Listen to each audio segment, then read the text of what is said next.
नमस्कार, जय जोहार।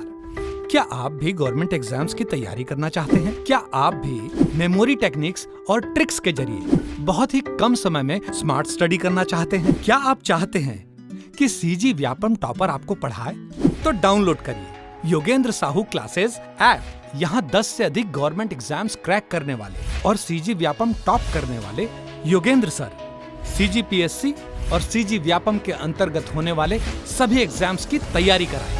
तो डाउनलोड करिए Yogendra Sahu classes app to be the best, learn from the best.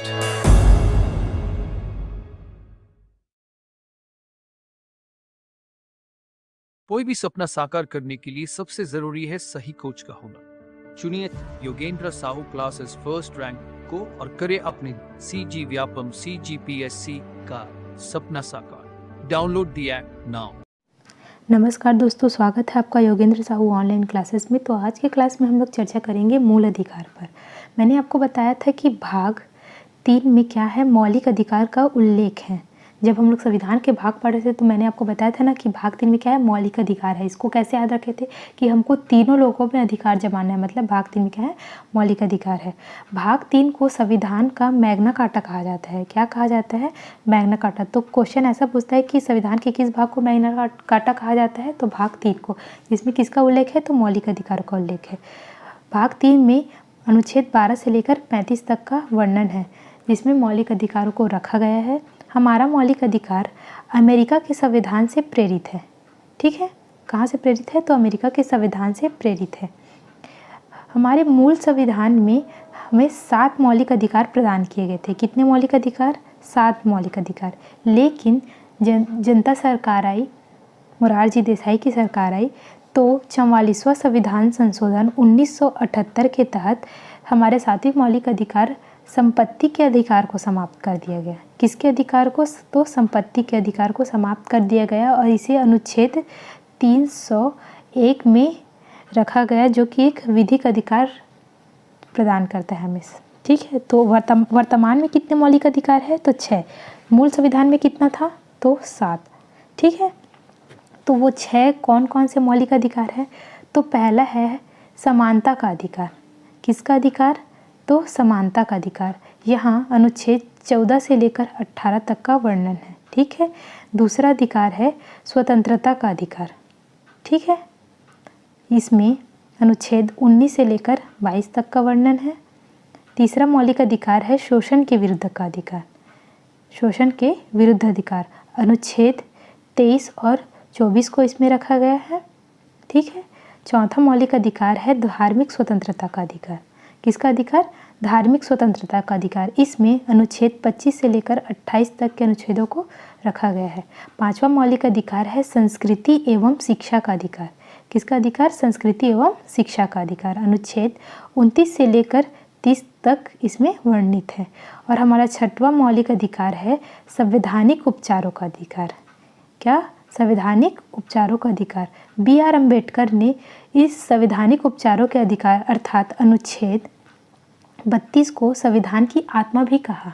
ठीक है, ये एक महत्वपूर्ण हमारा अधिकार है। अगर बाकी मौलिक अधिकारों का हनन होता है तो अनुच्छेद 32 के तहत हम सीधे सुप्रीम कोर्ट के पास जा सकते हैं। हमारे मौलिक अधिकार का हनन हुआ है ये, तो वहाँ से न्याय प्राप्त करने के लिए। तो हम एक एक अनुच्छेद पर चर्चा करते हैं ताकि हमें प्रश्न बनाने में आसानी हो। तो पहला अधिकार क्या था? समानता का अधिकार, जिसमें 14 से 18 तक अनुच्छेद का वर्णन था। तो देखते हैं इसमें क्या क्या है। तो अनुच्छेद 14 में क्या है? विधि के समक्ष समानता एवं विधियों का समान संरक्षण। विधि के समक्ष समानता और विधि का समान संरक्षण, ये किस में दिया गया है? अनुच्छेद 14 में दिया गया है। मतलब कानून के सामने सभी वर्ग समान होंगे। मतलब इसमें किसी भी लिंग के आधार पर भी कानून के समक्ष भेदभाव नहीं किया जाएगा, ये इसमें दिया हुआ है। ठीक है, 15वां है अनुच्छेद 15, किसी व्यक्ति को उसके धर्म, मूल वंश, जाति, लिंग या जन्म स्थान के आधार पर भेदभाव नहीं किया जा सकता। ये कहाँ दिया गया? अनुच्छेद 15 में दिया गया है। लेकिन जैसे कि राज्य बच्चों या महिलाओं के लिए कोई विशेष उपबंध करती है तो ये राज्य का सकारात्मक पहलू दिखाता है, ना कि नकारात्मक। इसको हम अपवाद स्वरूप ले लेते हैं क्योंकि ये राज्य का सकारात्मक पक्ष दिखा रहा है कि हम महिलाओं और बच्चों के विकास के लिए कुछ विशेष उपबंध कर रहे हैं। इसमें ये नहीं बोल सकते कि इसमें तो लिंग के आधार पर भेदभाव किया जा रहा है। ठीक है, तो अनुच्छेद 16 में दिया गया है लोक अभियोजन में अवसर की समानता, मतलब जो भी हमारे रोजगार के अवसर है उसमें क्या होगा, समानता दिया जाएगा। उसमें भेदभाव नहीं किया जाएगा कि जन्म, लिंग, जन्म स्थान, मूल वंश, जाति, इसके आधार पर उसमें भी भेदभाव नहीं किया जाता। लेकिन राज्य जो है वो किसी विशेष वर्गों के लिए जैसे ST SC OBC या महिला के लिए आरक्षण इसमें प्रदान कर सकता है। ये भी जो है वो राज्य के सकारात्मक पहलू को दर्शाता है। ठीक है, 17वां अनुच्छेद है अस्पृश्यता कांड। क्या? अस्पृश्यता कांड। इसके तहत कोई भी नीचे वर्ग के व्यक्ति से भेदभाव नहीं कर सकता। ठीक है, 18वां है उपाधियों कांड। ठीक है, इसमें सेना और शिक्षा के उपाधि को छोड़कर बाकी किसी भी प्रकार की उपाधि अपने नाम के सामने नहीं लगा सकता। जैसे कि जब ब्रिटिश शासन चलता था तो उस टाइम उपाधि दी जाती थी नाइटहुड की, केसर हिंद की, सर की, ये सब उपाधि अभी सब समाप्त कर दिए गए हैं। और अगर बोला जाए कि पद्मश्री, पद्म भूषण, पद्म विभूषण इनको उपाधियों में लेते हैं क्या, तो नहीं, ये सब सम्मान के स्वरूप है। ठीक है, आगे है स्वतंत्रता का अधिकार। इसमें अनुच्छेद 19 से लेकर 22 तक का वर्णन है। तो देखते हैं 19 में क्या है। तो 19 में है वाक एवं अभिव्यक्ति की स्वतंत्रता, मतलब हमें बोलने की, अपने बातों को अभिव्यक्त करने की, इन सब की स्वतंत्रता कहाँ मिली है, तो अनुच्छेद 19 में मिली है। अनुच्छेद 19 को भी अलग अलग सब डिवीज़न में बांटा गया है, आगे देखेंगे उसको। फिर अनुच्छेद 20 में है दो सिद्धि के संबंध में संरक्षण, मतलब कि कोई भी किसी भी व्यक्ति को बिना कारण बताए उसे गिरफ्तार नहीं किया जा सकता। ठीक है, अनुच्छेद 21 में है प्राण एवं दैहिक स्वतंत्रता का अधिकार। ठीक, अनुच्छेद 22 में क्या है, कुछ दशाओं में गिरफ्तारी और निरोध से संरक्षण। ये सब किस में आएगा, तो ये सब स्वतंत्रता के अधिकार में आएगा। ठीक है, फिर अगला है शोषण के विरुद्ध अधिकार। इसमें अनुच्छेद 23 और 24 को रखा गया था। अनुच्छेद 23 में है मानव दुर्व्यापार और बाल श्रम का प्रतिषेध।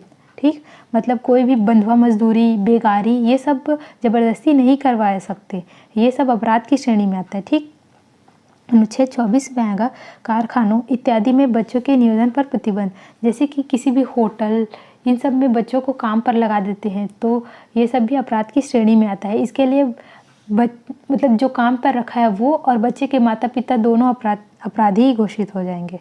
ठीक है, फिर आता है धार्मिक स्वतंत्रता का अधिकार, मतलब 25 से लेकर 28 तक अनुच्छेद इसमें वर्णित है। ठीक है,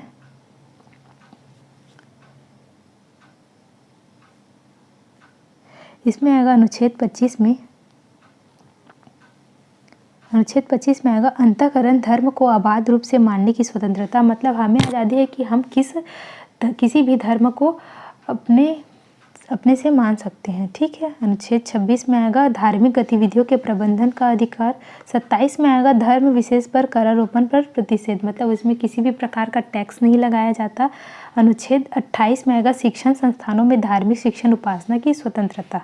ठीक है, फिर आता है संस्कृति एवं शिक्षा का अधिकार, अनुच्छेद 29 से 30। तो अनुच्छेद 29 क्या कहता है, तो ये कहता है अल्पसंख्यकों को उनकी संस्कृति को बनाए रखने का अधिकार देता है। अनुच्छेद 30 क्या कहता है, तो शिक्षण संस्थानों की स्थापना, प्रशासन और अल्पसंख्यक वर्गों का अधिकार, ये अनुच्छेद 30 के तहत प्रदान किया गया है। ठीक है, और हमारा अंतिम मौलिक अधिकार है जो है संवैधानिक उपचारों का अधिकार, अनुच्छेद 32। इसके तहत अगर हमारे बाकी मौलिक अधिकारों का हनन होता है तो हम सुप्रीम कोर्ट जा सकते हैं। इसके तहत सुप्रीम कोर्ट 5 प्रकार के रिट जारी करता है। पहला है बंदी प्रत्यक्षीकरण, मतलब सशरीर प्रस्तुत करो। दूसरा है अधिकार परीक्षा, किस अधिकार से। तीसरा है परमादेश, हम आदेश देते हैं। चौथा है प्रतिषेध, हम मना करते हैं। और 5वां है उत्प्रेषण, मतलब अपने पास उस मामले को बुला लेना। ठीक है, तो ये रहा मौलिक अधिकार।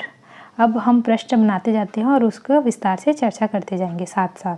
ठीक है, तो हमारा पहला प्रश्न है अधिकारों को मूल अधिकार क्यों कहा जाता है, क्योंकि यह लोक कल्याणकारी होता है, यह व्यक्तित्व विकास के लिए आवश्यक होता है, संसद इसके विरुद्ध कानून नहीं बना सकती। मतलब ऑप्शन सी इसका राइट आंसर हो जाएगा। सॉरी, थोड़ा गलत हो गया था। यह संविधान में उल्लेखित होता है इसलिए इसको मूल अधिकार कहते हैं। ठीक, यह व्यक्तित्व विकास के लिए आवश्यक होता है और संसद इसके विरुद्ध कानून नहीं बना सकती। मतलब ऑप्शन सी इसका राइट आंसर हो जाएगा। ठीक, अनुच्छेद संविधान के किस अनुच्छेद में मौलिक अधिकारों को प्रवर्तित कराने के लिए सर्वोच्च न्यायालय में समावेदन करने के लिए अधिकार को प्रत्याभूत किया गया है? तो सी, ऑप्शन सी, अनुच्छेद 32। मैंने बताया था कि मौलिक अधिकारों के हनन की स्थिति में अनुच्छेद 32 के तहत हम सर्वोच्च न्यायालय और अनुच्छेद 226 के तहत उच्च न्यायालय में याचिका दायर कर सकते हैं। सर्वोच्च न्यायालय को तो केवल मौलिक अधिकारों के संबंध में रिट जारी करने का अधिकार है, लेकिन उच्च न्यायालय को मौलिक अधिकार के साथ साथ अन्य मामलों में भी रिट जारी करने का अधिकार प्राप्त है।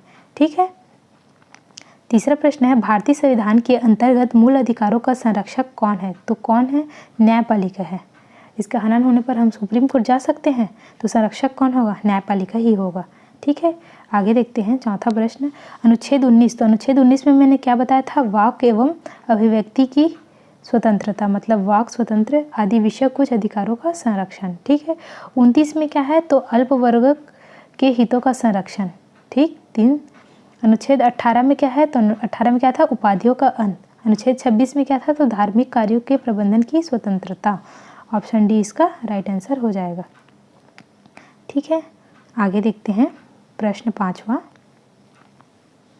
संविधान के अनुच्छेद 19 के संदर्भ में निम्नलिखित का सही क्रम क्या है?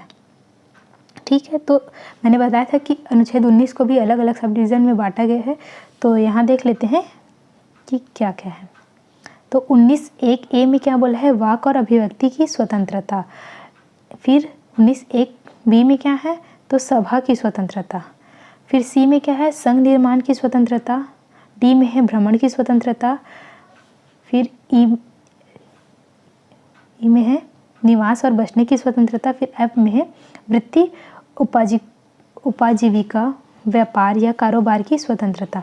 मतलब सबसे पहले तो हमें बोलने की स्वतंत्रता प्राप्त है, वाक एवं अभिव्यक्ति की। बोलेंगे, फिर हम क्या बनाएंगे? सभा बनाएंगे। मतलब यहाँ बिना किसी अस्त्र शस्त्र के शांतिपूर्वक हम सभा बना सकते हैं। ठीक, सभा का गठन कर सकते हैं। फिर संघ बना सकते हैं। फिर कहीं भी घूमने जा सकते हैं।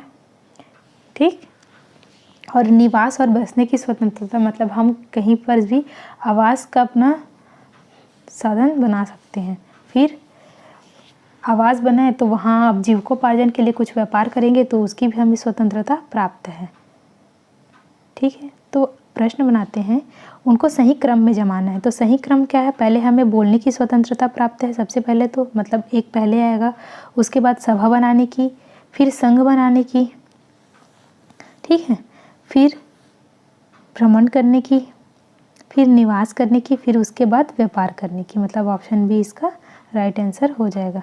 प्रश्न 6वां देखते हैं, स्वतंत्रता का अधिकार के संदर्भ में सुमेलित कीजिए।